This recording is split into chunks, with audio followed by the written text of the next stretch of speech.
যে ব্যক্তি এই দোয়াটা পাঠ করবে, সে যেটা হারিয়েছে, সে যাকে হারিয়েছে, সূর্য উঠতে দেরি হবে, আল্লাহ তার থেকে উত্তম কিছু তাকে দিতে দেরি করবে না। আপনার জীবনে তো অনেক কিছু আপনি হারিয়েছেন, হারানোর পরে আপনি একদম চিন্তায়, ডিপ্রেশনে আপনি পড়ে আছেন যে আমার জীবন থেকে এত বড় মূল্যবান সম্পদ চলে গেল, আমি হয়তো বা এর থেকে মূল্যবান সম্পদ আর পাবো না। কিন্তু নবীজি বলছেন না, তুমি ধৈর্য হারিও না, তুমি এই দোয়াটা পাঠ করতে থাকো। আমার আল্লাহ তোমার কাছ থেকে যেটা কেড়ে নিয়েছে বা তোমাকে যে ফাঁকি দিয়ে চলে গিয়েছে, তুমি যেটাকে হারিয়ে ফেলেছো, আল্লাহ তার থেকে উত্তম কিছু, উত্তম জিনিস আল্লাহ পাক তোমার নসিবে আল্লাহ পাক কবুল করে নেবে। এই হাদিসটা যিনি বর্ণনা করেছেন উম্মে সালমা রাদিয়াল্লাহু তাআলা আনহা, তিনি একজন ধনী রমণী ছিলেন, অত্যন্ত সুরসী এবং রূপবতী একজন মহিলা ছিলেন। তার স্বামী ছিলেন নবীজির সাহাবী। নবীজি সাল্লাল্লাহু আলাইহি ওয়াসাল্লাম এক যুদ্ধে তাকে পাঠিয়ে দিলেন এবং তিনি সে যুদ্ধে শহীদ হয়ে গেলেন। নবীজির কাছে আসলেন মহিলা, এসে বলছেন, ইয়া রাসূলুল্লাহ, আমার স্বামী যুদ্ধের ময়দানে শহীদ হয়ে গিয়েছে। নবীজি, আপনি আমাকে একটি দোয়া শিক্ষা দেন, আল্লাহ যাতে আমাকে ধৈর্য ধারণ করার তৌফিক দান করে, এবং আল্লাহ পাক আমার স্বামীকে নিয়ে চলে গেছে, আমি তো তার মতো স্বামী পাবো না, সে অনেক ভালো মানুষ ছিল, কিন্তু আল্লাহ এমন কিছু দিবে যেটা দেখে আমি সন্তুষ্ট হব, এমন একটা দোয়া আপনি আমাকে শিক্ষা দেন। নবীজি বলছেন, তুমি চলে যাও আর এই দোয়াটা বেশি বেশি পাঠ করতে থাকো। কি দোয়া? আল্লাহুম্মা আজিরনি ফি মুসিবাতি ওয়া আখলিফ লি খায়রাম মিনহা। আল্লাহুম্মা আজিরনি ফি মুসিবাতি ওয়া আখলিফ লি খায়রাম মিনহা। এই দোয়াটা তুমি বেশি বেশি পাঠ করতে থাকো। আল্লাহ তোমার কাছ থেকে যেটা নিয়েছে তার থেকেও আল্লাহ তোমাকে অনেক বেশি উত্তম কিছু দান করে দেবে।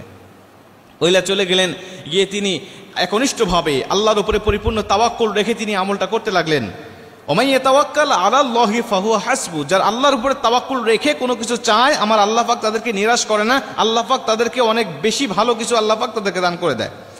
মহিলাটি এই দোয়াটা সকাল সন্ধ্যা পাঠ করতে লাগলেন, সর্বসময় যখনই সুযোগ হয় তখনই তিনি পাঠ করতে লাগলেন, আল্লাহুম্মা আজিরনি ফি মুসিবাতি ওয়া আখলিফ লি খায়রাম মিনহা। তিনি এই দোয়াটা পাঠ করতে লাগলেন।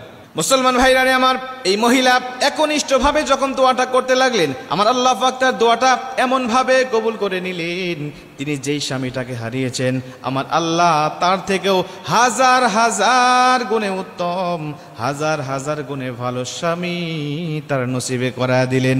মানে বিশ্ব নবীর স্ত্রী হিসাবে আল্লাহ পাক তাকে কবুল করে নিলেন। জোরে কোন সুবহানাল্লাহ। বিশ্ব নবী নবী মুহাম্মদুর রাসূলুল্লাহ সাল্লাল্লাহু আলাইহি ওয়াসাল্লামকে তার স্বামী হিসাবে আমার আল্লাহ পাক মনোনীত করলেন, আমার আল্লাহ পাক তাকে কবুল করালেন। উম্মে সালমা রাদিয়াল্লাহু তাআলা আনহা পরবর্তীতে আমার নবীজি সাল্লাল্লাহু আলাইহি ওয়াসাল্লামের সাথে বিবাহ বন্ধনে আবদ্ধ হয়ে গেলেন। মানে উনি যাকে হারিয়েছেন তার থেকে উত্তম কিছু আল্লাহ পাক তাকে দান করে দিলেন।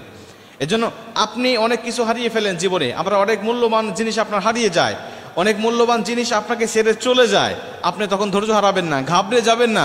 আপনি এই আয়াতটা, এই দোয়াটা আপনি পাঠ করতে থাকেন, সব সময় পাঠ করতে থাকেন, যখনই মনে হবে তখনই আপনি এই দোয়াটা পাঠ করতে থাকেন। আল্লাহুম্মা আজিরনি ফি মুসিবাতি ওয়া আখলিফ লি খায়রাম মিনহা। এই দোয়াটা আপনি পাঠ করতে থাকেন বেশি বেশি করে, দেখবেন আপনার কাছ থেকে যেটা চলে গেছে, আপনার জীবন থেকে যেটা হারিয়ে গিয়েছে, আমার আল্লাহ পাক আগামীকাল সূর্য উঠতে দেরি হবে, এর থেকে উত্তম কিছু আপনাকে দিতে দেরি করবে না।